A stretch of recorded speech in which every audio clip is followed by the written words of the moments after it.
Hello students, in this video we are going to learn about VLSI clocking, protection and interconnect.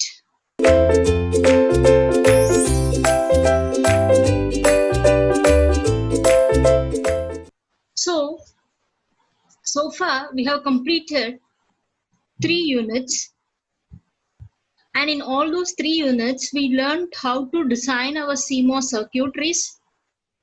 By using different methodology or the different topology, we design CMOS. And then we learned about memories and storage circuit, SRAM, DRAM, ROM memories and flash memories that we have covered in chapter 2. And in chapter 3, we deal with various arithmetic circuits that is used in the data path design, named as adders, subtractors, multipliers and shifters.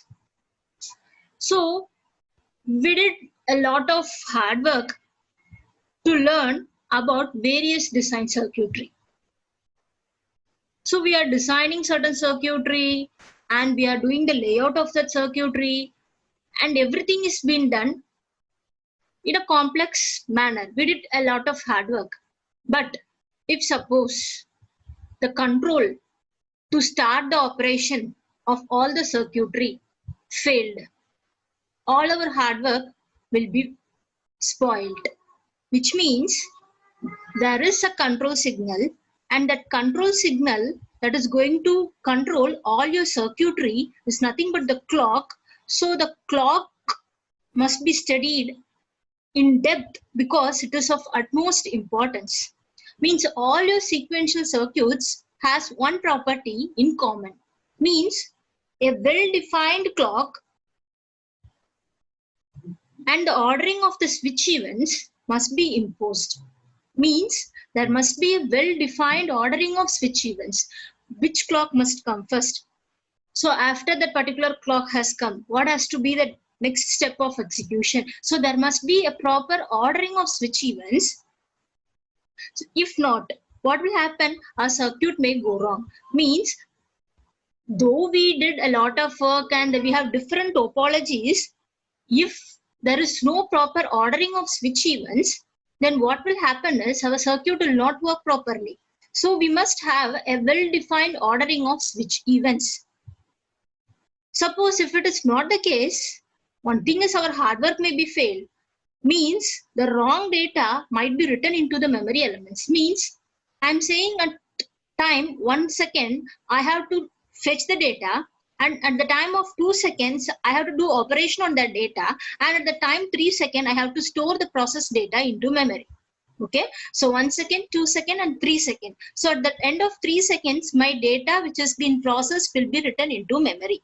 If suppose there is no proper ordering of switch events, or else if my clock is not coming, I'm meaning a switching events is nothing but the clock. So if suppose my clock is not coming at a particular time, at the end of 3rd second, maybe the memory or the data that is stored inside my memory will be a wrong data. So that will result in the functional failure. Okay, so now we have various type of system approach: synchronous system, asynchronous system. So the synchronous system is the major type of system approach that we always use mostly in our system design. So this synchronous system approach is which all the memory elements in your system are simultaneously updated using a globally distributed periodic synchronization signal. What does it mean?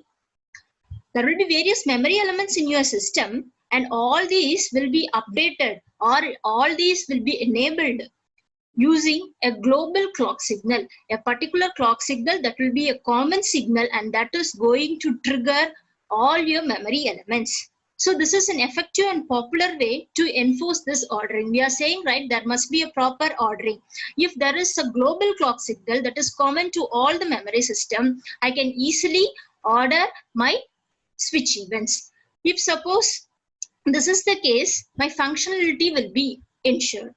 Okay, if I use a global clock signal, my functionality can be ensured. But to maintain my functionality, I must impose some strict constraint, or else I can say some strict rules for the generation of the clock signal and their distribution to the memory elements that is distributed over the chip.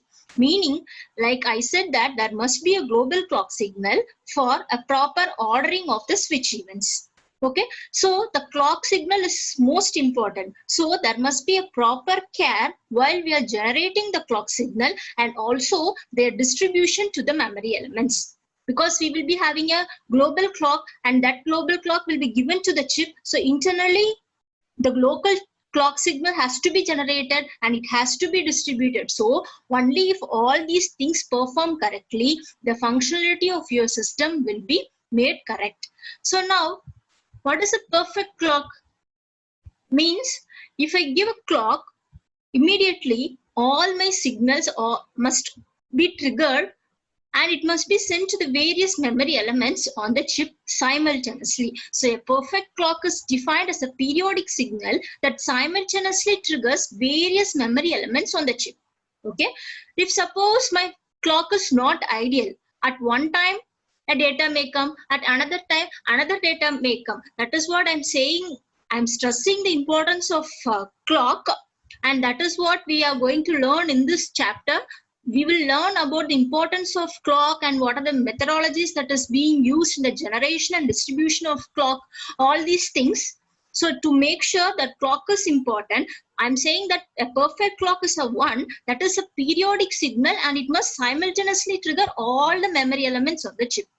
But what actually will happen? There may be some environmental variation or process variation. Because of that, our clocks cannot be ideal.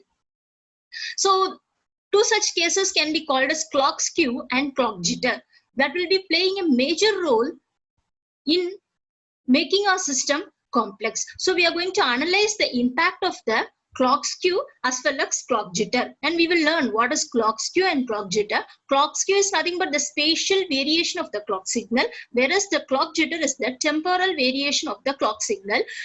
In the next videos, we will be learning in depth about clock skew and clock jitter.